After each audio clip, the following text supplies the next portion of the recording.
Welcome back to another lesson. Many of you have asked me, how do you assign chords to a melody? In other words, how do you harmonize a melody? And I like to sort of give you a general idea of how to approach this sort of question.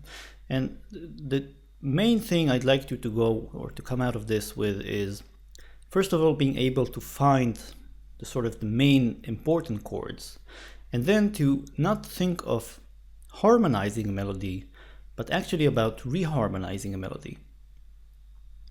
Let me explain what I mean. Let's take a simple example. This is a melody that was written many centuries ago by a composer called Handel, and he called it Judas Maccabea, and it goes like this.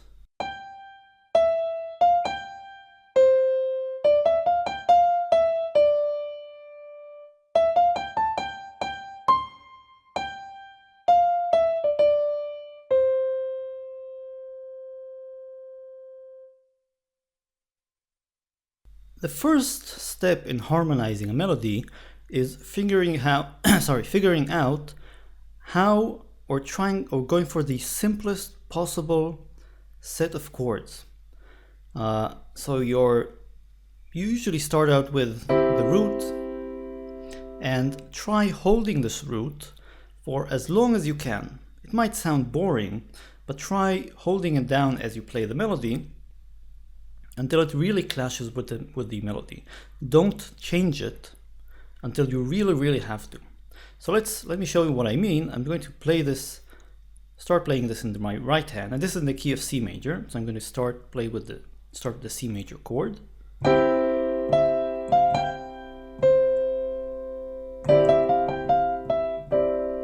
So what I did is, so I can sort of hold down the C major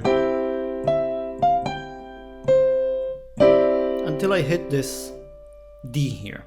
And when I hit the D, something starts sounding kind of off. So I know I have to switch my chord. Now what am I going to switch it to? So there are two clues here. The first is that I sort of play this D going up to a G, back to a D.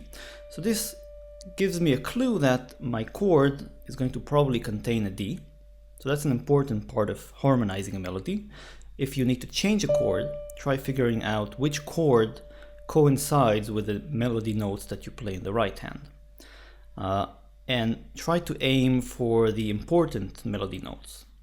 So those, of course, this is kind of an artistic judgment, but these tend to be the ones that fall on the accents, the beginning of the bar, the beginning of the beat, and so forth. So I have a D, and usually kind of like the easiest choice in this case would be to try the fifth of the scale, which would be a G. And there's another hint here that you see I'm going up from a D to a G, to a G, to a D, so I probably have a D and a G in my in my chord, and that really doesn't give me or leave me with many degrees of freedom. And I'm really using only triads here. I'm going for the simplest possible harmonization of this melody. And again, I'm going to hold down this G for as long as I can. So let's play this all together.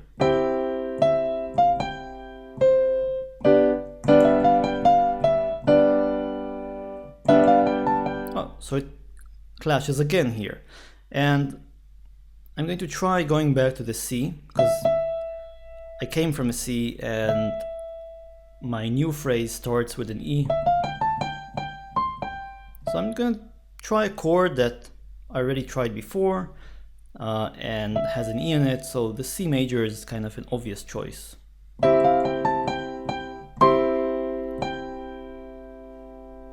Again, I'm going to hold it for as long as I can.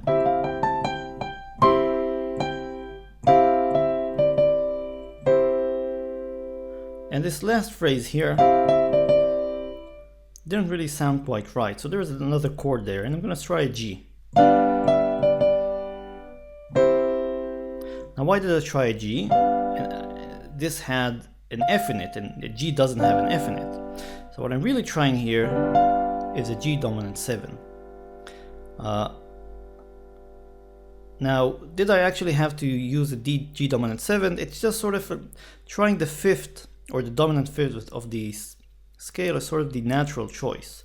But what you could do instead is say, okay, I'm playing an F here, so let's try an F major chord. And that sort of fits in kind of as well. So you could go either way. So let's play everything together.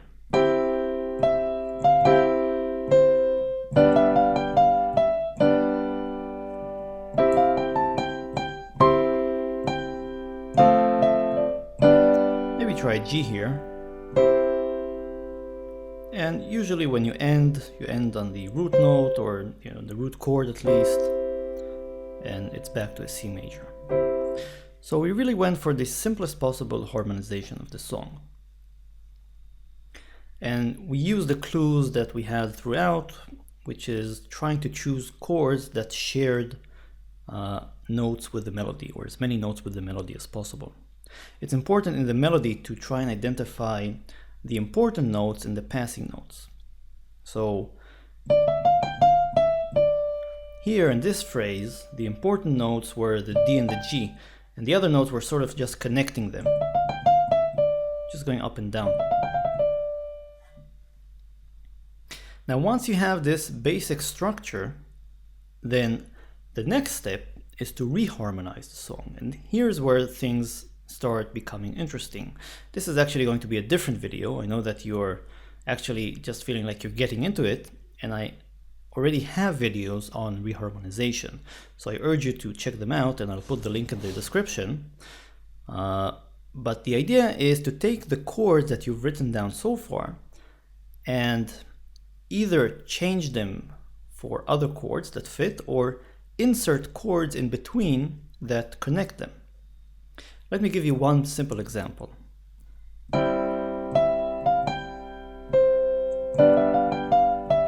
Let's start with the first phrase. So I'm just playing a C and a G. Now in reharmonization you ask, okay, I'm going to land at this G.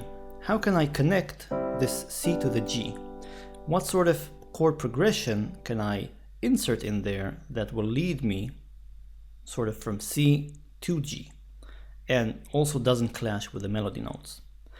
And the simplest chord progression is the 2-5-1, the 5-1 or the 2-5-1. And by this I mean, whenever you see a 5, you can try preceding it with a 2, usually a 2 minor, which in this case, in the key of C major, is a D minor. Let's see if this works out.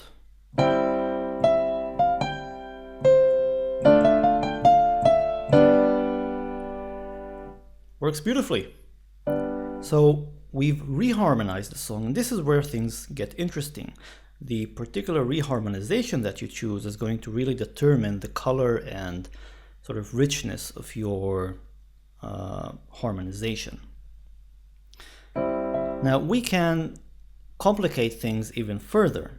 Let's reharmonize it further. Instead of a 2-5-1, you can do a 6-2-5-1, which would be the sixth in the C major scale will be an A minor, going into a 2, which is the D minor, 2 minor, and 5. So this means that I started out from a C going to a G, but now in between I'm going to stick in the A minor, D minor, and G. At least I'm going to try doing that. Let's see if it fits.